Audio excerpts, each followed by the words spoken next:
morning, everyone. Good to see you once again. One thing we learned in school is that the national sports of the Philippines is what?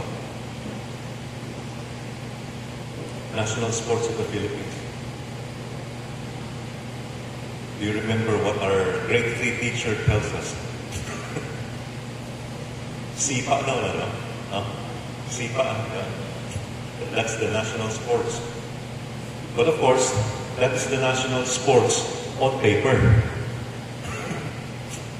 When you look at the records, you say, oh, that is the national sports of the Philippines.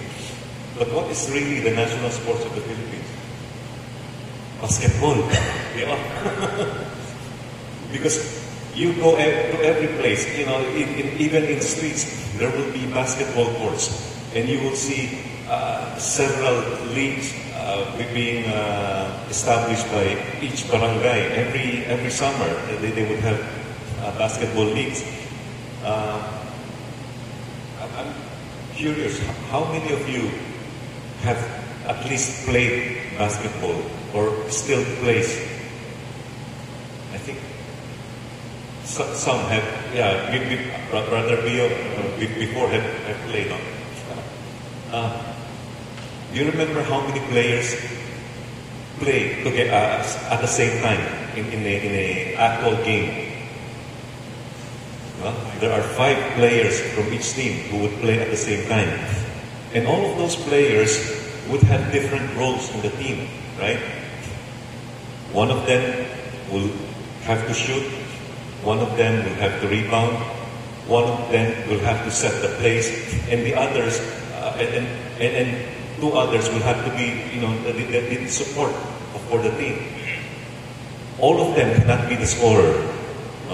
If all of them are scorers, who will do the rebound? Who will guard the other teams? Who will prevent the other team from scoring? And so that is why, if you notice that all of those players in a team will be assigned different roles. Okay, you're good at shooting from outside.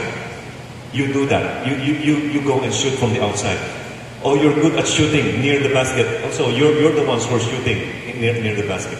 Oh, you jump high. You're the ones who would grab the rebound. Oh, you're good at guarding, preventing the other team from scoring. Okay, you would be the defender and prevent the other team from scoring.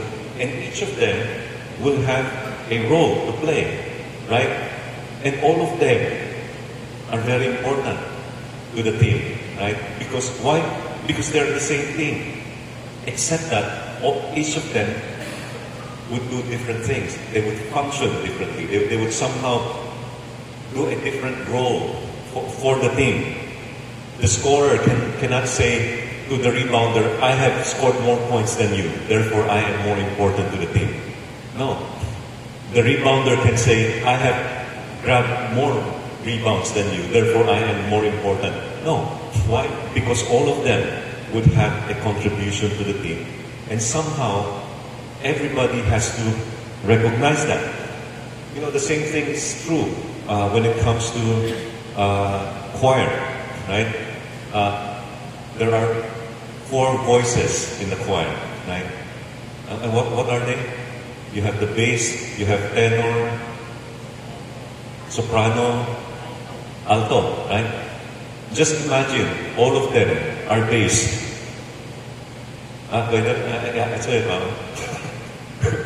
But just imagine, all of them are singing,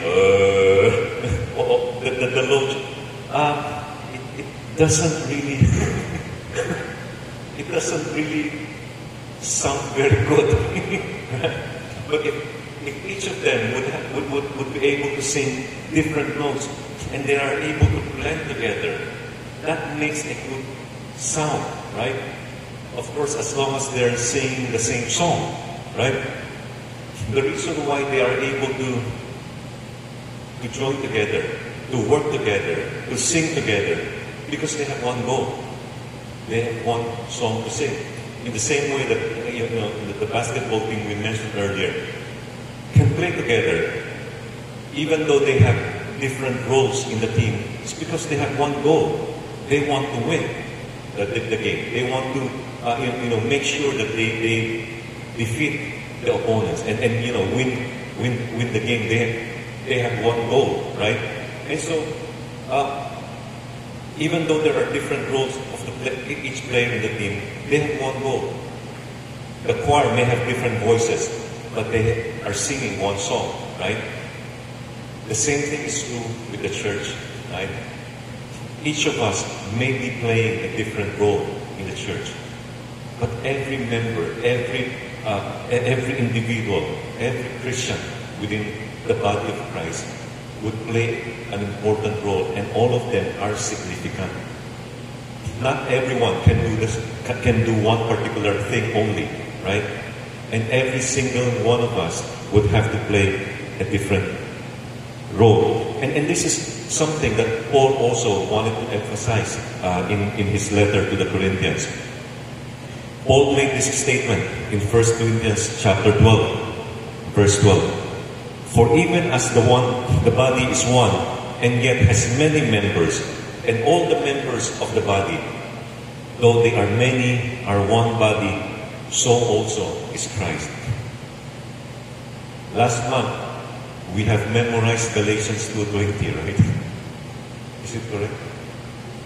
When I last spoke here, we memorized, we speak about, we preached on, I shared one verse, Galatians 2:20, and I assume that as we memorize it as a community, you have memorized Galatians 2:20. Now, we are looking at 1 Corinthians chapter 12, verse 12. Just one verse only. Why don't we memorize it also? One verse. 1 Corinthians 12:12. Let's read it all together. For even as the body is one, and yet has many members, and all the members of the body, though they are many, are one body, so also is Christ. For even as the body is one, and yet has many members, and all the members of the body, though they are many, are one body, so also is Christ. This is a very short verse, and I think it is a very straightforward verse. But I think we can divide that particular verse into three portions, because each of those three portions emphasize three different things also. Let's look at the first part. It says, for even as the body is one, yet has many members. You have one body, you have many members, right? And those members are different. We cannot expect that every member will be the same. What? And those differences means that each of them will bring to the table different things. They will be able to bring and do different tasks within the church. Usually, when we talk about differences, the first impulse that usually humans would do is when there are two things that are different. What do we normally do? We compare, right? They are different. If they are different, which one is better, right? Usually that is the natural human tendency, right? And in some cases, it is good. In fact, there are some cases, there has to be some, we need to compare at times. For example, if you are buying something in a store, for example, and then there are two brands, right? What do we normally do? We would check which one has a better quality, right? Which one has better reviews? Which one has, people already used it and said, yeah, we can testify that this brand is better, right? And we can compare a lot of things between those two products. Which one of them lasts longer, right? And which one of them, and we have many, criteria in comparing those two products, right? And in cases like that, it's a good thing. Why? Because if you wanted to buy something, you wanted to make sure that you buy the best. You wanted to make sure that you get the best product. And that is why comparison in cases like that is a good thing. In fact, it is a wise thing. But sometimes we bring that even in the Christian community, right? And so sometimes we compare. We compare people, we compare ourselves with others. And as a result, sometimes that is the thing that becomes the thing that becomes disadvantageous for the Christian community. Why? Because when we begin comparing, that's the time when we begin to minimize the contribution of other people and think that one becomes more important than the other. And I think this is one thing that Paul is trying to address. Many years ago, I heard a story of one lady in a church who would keep on, going to see the pastor. And every week, she would have something to tell. She would have something to tell the pastor and say, this member, look at the quality of his work. That's not very good. And then the pastor would just say, well, okay, it's okay. I will talk to this person. The following week, that person would go to the pastor again. Oh, look at another member. Look at what she's doing. And it seems that she's not doing well. And she could have done this and did this and this. And then the pastor said, okay, don't worry. I will talk to that person. And every week for several months, this person would go to the pastor and kept talking about another church member until one day the pastor was fed up,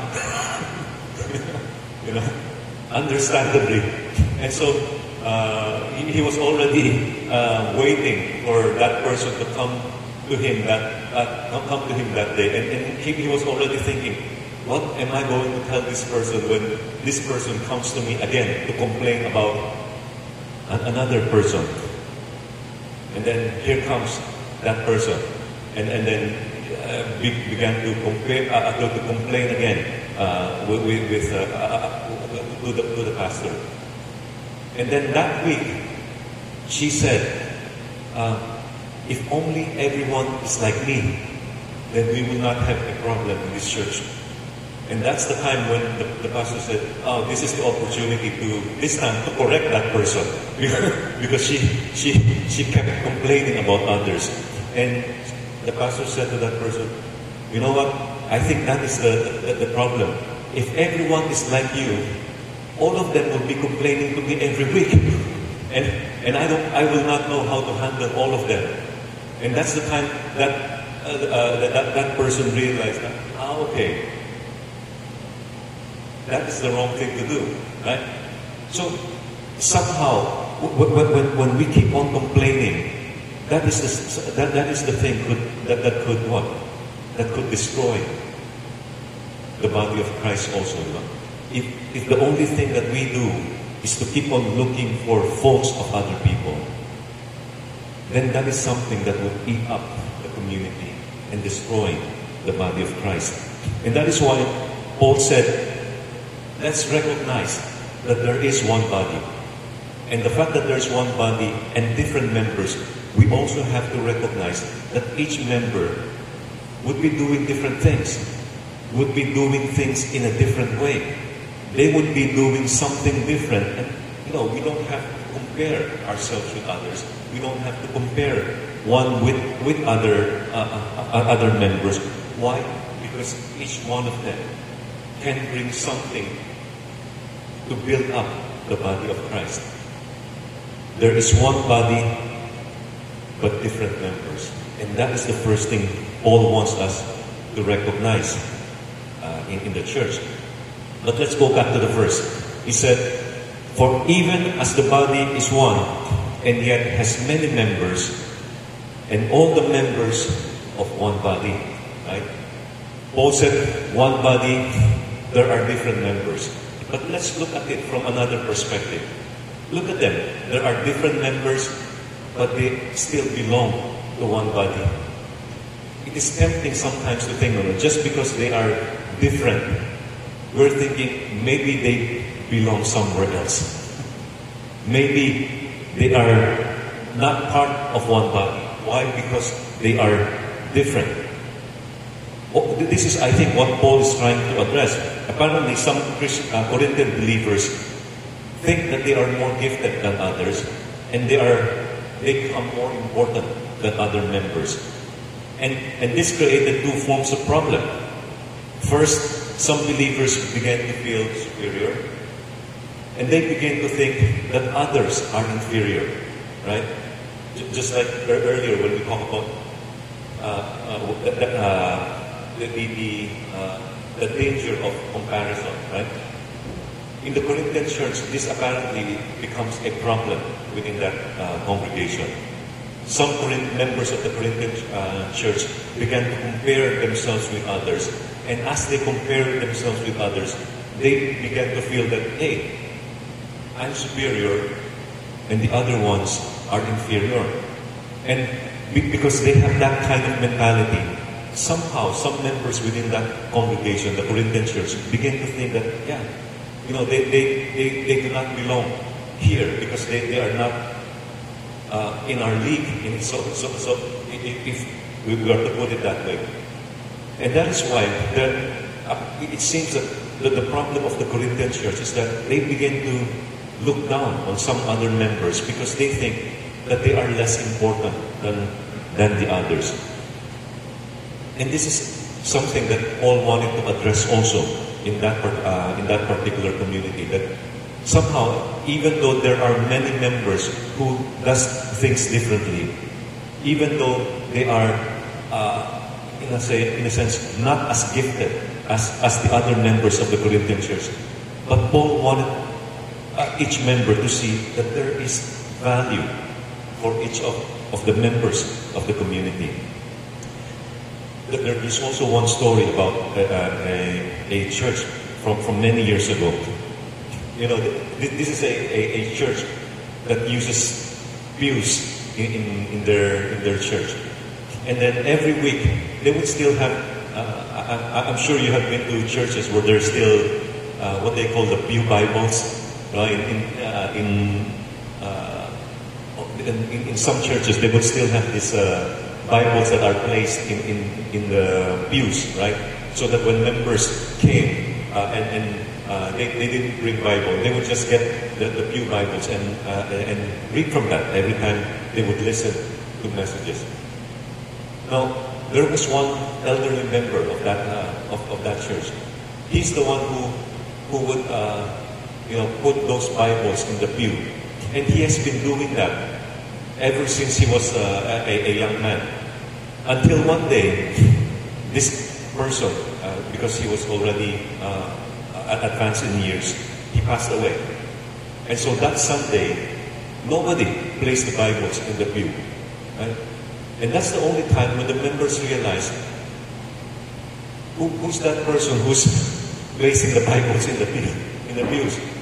And the reason why there's no Bible in the pews is because the one who placed the Bible in the pews, they just conducted a funeral service for that person before that Sunday. And nobody knew that until that day he passed away. And imagine, no one was even able to express their appreciation for this tireless service of this elderly member in that community.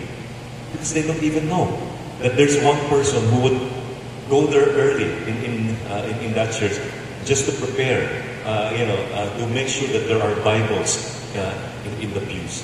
Right? And that is why Paul was saying, we need to recognize that every member within the congregation, no matter what they do, they may be simple, they may be small contributions, but somehow these are all important. These are all important work that somehow help build the body of Christ. Imagine the work of that person is simply to put Bibles in the pews.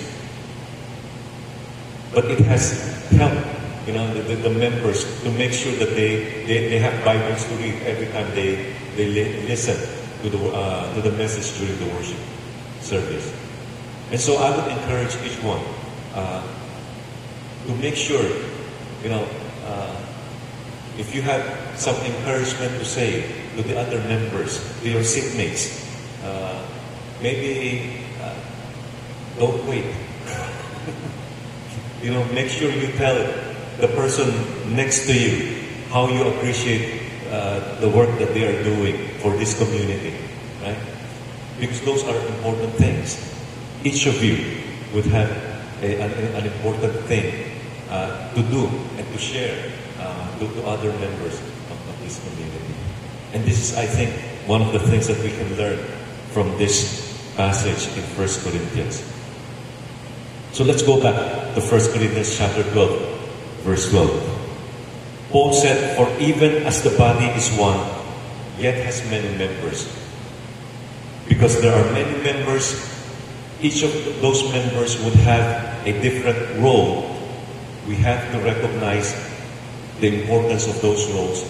And there is no need for members to compete with one another. Secondly, and these members, even though they are many, they're all members of one body. Even though we are gifted differently, somehow we have to recognize that everything that we do for the community is important. Lastly, look at the last part. It says, "Though they are many, are one body, so also is Christ." Right? There's one body with many members. No need for competition. Many members, but they are members of one body, and therefore all of those members would be able to do something that would help build up the body. And thirdly, though they are many, are one body, so also is Christ. All of those members are part of one body. And therefore, we have to see each other as, part of us. We are somehow connected or related spiritually to one another. One of the things that I'm still puzzled about my body sometimes is that there are parts of my body that are not so sensitive at all. There are times when I would go home and my wife would notice I'm bleeding in some parts of my body, and she would ask me, "What happened to your arms? Why are you bleeding?" And I'm not even aware that I'm already bleeding. I can't feel it. She said, you must have scratched it somewhere and you don't even know it, right? But there are parts of my body that are ultra sensitive. I don't know why. If there is an extra thick hair that grows somewhere here, for some reason I can feel it. And that is why I can't rest until I pluck it out. And every time my wife would say, "What are you doing? You're already bleeding and you're still, you have tweezers that trying to pluck out just one hair from this." And I said, "I don't know, because, it's bothering me, because that one hair, I can feel it grow here. And that's why I cannot rest until I pluck it out." And maybe someday when I meet God, I would have to ask Him, what happened to my physical body? How come some other parts of my body are insensitive, some parts of my body are too sensitive, that even just one hair growing from in that part, I can feel the hair growing. And some other parts of my body, I'm already bleeding, I don't even feel it. Right? But the thing is, those are members of the same body, right? And we just have to recognize that, when one part of the body is in pain, it would affect the other parts of the body also. There is a Tagalog expression, I don't know if you're familiar with it. It says, yung sakit ng kalingkingan, sakit ng what? sakit ng buong katawan, right? If there's a, if your little finger is in pain, your body is in pain, right? You cannot say that, oh, this is just a small part of my body. And there's also Tagalog expression, malayo sa bituka. It's not near the critical part, so it's okay. Yeah, in some ways, there are times when it is true. But what Paul was trying to tell us is that, every member, every part of the body is important, even though those parts that we may think as insignificant. Why? Because if they are troubled, actually the whole body of Christ is in trouble. Right? If they are in pain, the whole body is in pain. Right? If they are affected in some ways, actually the whole body would be affected in one way or another. Right? Why? Because they are all part of the body of Christ. There is only one body. There are many members. And that is why somehow we have to be aware of our differences. We have to somehow recognize the things that we bring and that we do to build up the body of Christ. And somehow we have to be sensitive to each other also. One of the foreign news that we watch sometimes is called the nightly news. I'm not sure if you're familiar with that. The anchor of that news is a man named Lester Holtz. It's called the nightly news. You can probably search that in YouTube. And every time he would give the daily news, he would end with a statement. He would say something like, "Take good care of yourself and each other." And he would close with that statement. After he would give the news, and he would say, "Take care of yourself and each other." Why? It's very important for us to care about ourselves. I mean, even the scripture doesn't say that we should not take care of ourselves. But as we take care of ourselves, we have to remember that there are other members of the body also. And that is why we have to care for them as well. Right? There is one body with different members. No need to compete. Recognize, the things that other people do, and remember that we are all part of one body. Why? Because whatever happens to one of the members of the body, it affects the whole body of Christ. Paul said this. He said, "For even as the body is one and yet has many members, and all the members of the body, though they are many, are a one body, so also is Christ." We are all part of the body of Christ. And I think that's one thing that we have to recognize. May everything we do would really bring glory to the body, to Christ. And may everything that we do really help build up His body as well. Father, we pray. Father, we thank you for allowing us to be part of your body. Help us, Lord, to recognize whatever roles each one play, and to celebrate your goodness and to celebrate the work of each one of us. Father, we pray that you would help us so that in everything that we do, we would be helping build your body and not to tear it down. In Jesus' name we pray. Amen.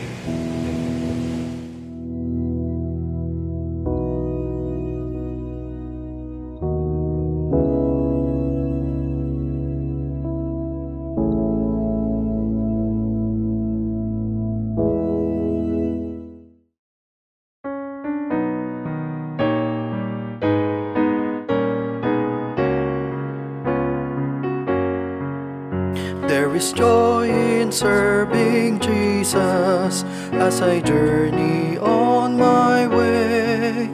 Joy that fills the heart with praises, every hour and every day. is joy, joy, joy in serving Jesus, joy that throbs within my heart. Every moment, every hour, as I draw upon His bar, there is joy, joy, joy that never shall depart. There is joy in serving Jesus, joy that triumphs over pain, fills my soul with heaven's music, till I join the glad refrain. There is joy, joy, joy in serving Jesus, joy that throbs within my heart. Every moment, every hour, as I draw upon His bar, there is joy, joy, joy that never shall depart. There is joy in serving Jesus, as I walk alone with God. This the joy of Christ my Savior, who the path of suffering trod. There is joy, joy, joy in serving Jesus, joy that throbs within my heart. Every moment, every hour, as I draw upon His bar, there is joy, joy, joy that never shall depart. There is joy in serving Jesus, joy amid the darkest night, for I've learned the wondrous secret, and I'm walking in the light.